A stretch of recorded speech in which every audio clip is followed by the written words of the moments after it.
ในที่สุดมื้อนี้น้องธิดาลาวก็น้ำตาแตกให้ FC แฟนคลับเห็นเป็นที่เรียบร้อยแล้วเพราะว่าคิดฮอดพ่อคิดฮอดแม่แฮงว่าซั่นเด้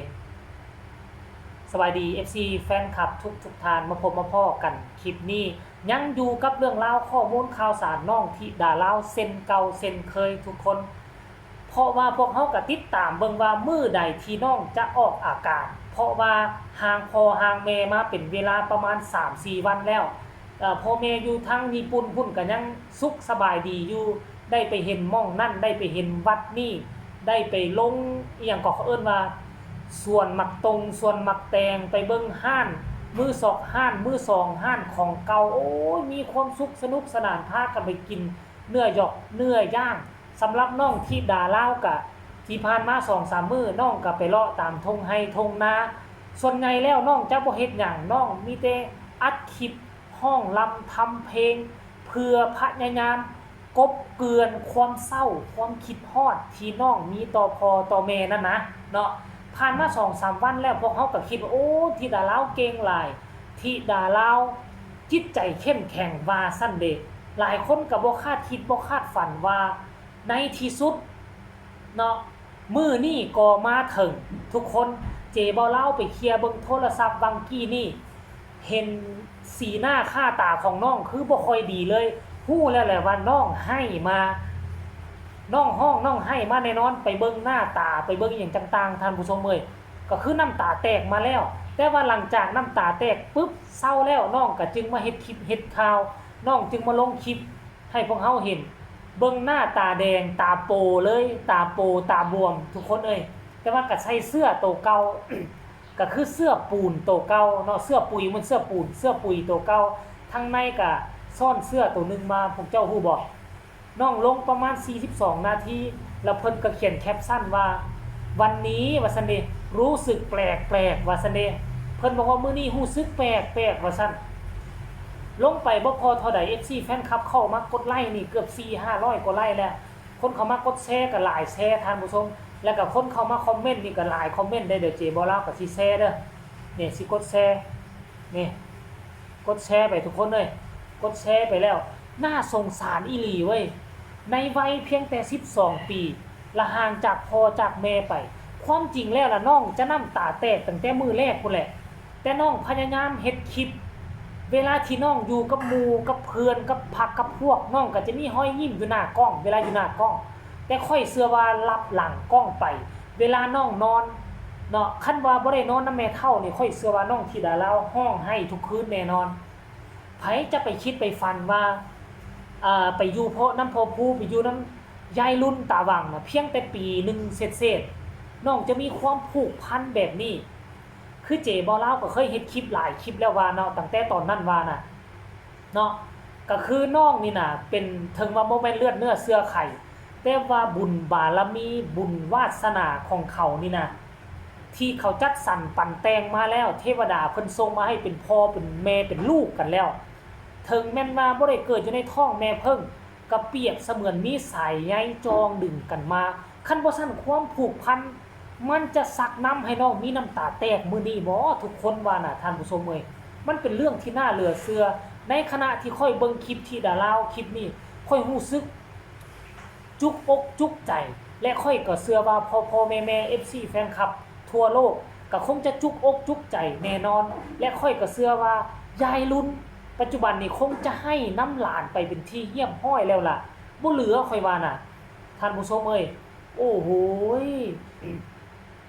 มื้อเช้านี้ยังเห็นคลิปเพิ่นอยู่กับแม่เฒ่าอยู่แม่เฒ่าก็นั่งอยู่อันน่ะข้างหลานอยู่ก่อกกมะม่วงและหลานก็ร้องเพลงให้แม่เฒ่าฟังแม่เฒ่าก็เฮ็ดเวียกตนเองไปผ่านมาแวบแรกเนาะ42นาทีให้น้ำตายิงป้ออยู่แล้วท่านผู้ชมรายละเอียดให้ทุกคนไปชมคลิปนี้นำกันซะก่อนแล้วจังมาพ้อกันในช่วงต่อไปไปชมพร้อมๆกันเลยวันนี้รู้สึกแปลกๆวันนี้รู้สึกคิดถึงพ่อภูแม่พึ่งพี่ไอซ์แล้วก็พี่มังกรพี่ฝ่ายรู้สึกคิดถึงทุกคนถ้าน้องธิดาลาว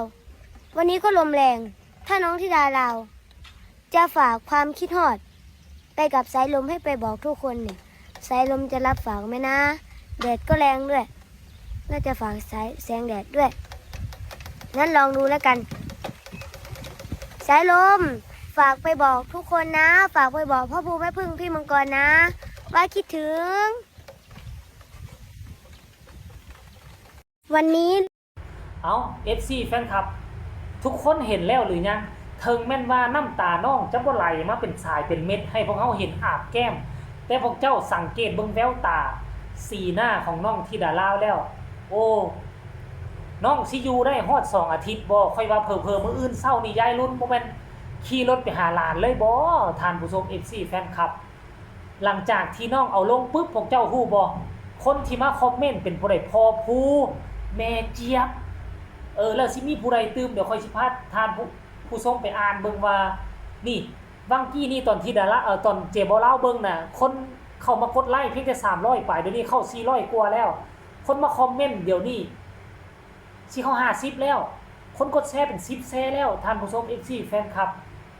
เดี๋ยวค่อยสิไปขออ่านคอมเมนต์ก่อนเด้อว่า FC แฟนคลับทั้งพ่อทั้งแม่อยู่ทั้งฝั่งลาวอยู่ทั้งฝั่งไทยเพิ่นมีคำคิดคำเห็น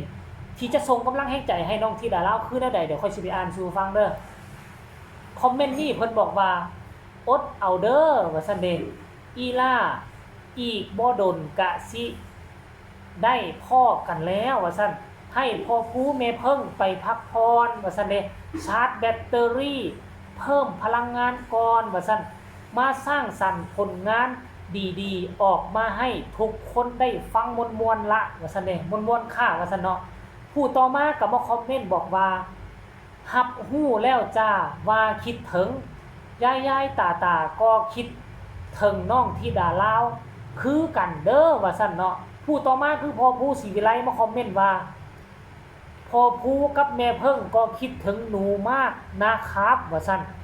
ผู้ต่อมาก็คือแม่เจี๊ยบจอยเอ้ยว่าซั่น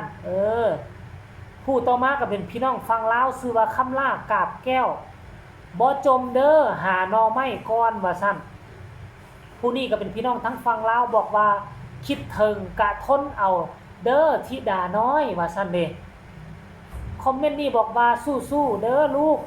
เดี๋ยวกะกลับไปอยู่ร่วมกันเหมือนเดิมว่าซั่นนี่พี่น้องฟังลาวเด้อสุว่าท้องใบผู้ต่อมาก็บอกว่าอดทนนะอีล่าน้อยอีกบ่ดนพอกับแม่ก็กลับมาแล้วว่าซั่นเด้ป้าโถเป็นกำลังใจให้นะลูกอีกบ่นานสู้ๆว่าซั่นเด้คอมเมนต์นี้บอกว่าเป็นกำลังใจให้สู้ๆเด้อเว้าเป็นตาลูโตนแท้ล่าอันนี้ FC ทั้งหาดใหญ่เนาะพอผู้กินบ่ได้นอนบ่หลับแน่นอนเลยว่าซั่นคือฮู้จักเว้าน้องธิดาลาวอันนี้คือส่วนหนึ่งของ FC แฟนคลับที่กระเจ้าเข้ามาคอมเมนต์ให้กำลังอกกำลังใจน้องน้อยธิดาลาวนั่นเองท่านผู้ชมสำหรับคลิปนี้ไผต้องการส่งกำลังแห่งใจให้ธิดาลาวก็ให้คอมเมนต์มาทางใต้คอมเมนต์ที่สำคัญฝากทุกคนกดไลค์กดแชร์กดติดตามอย่ากดข้ามโฆษณาพ่อกันใหม่ในคลิปหน้าลาท่านผู้ชมไปก่อนเด้อคลิปนี้สบายดี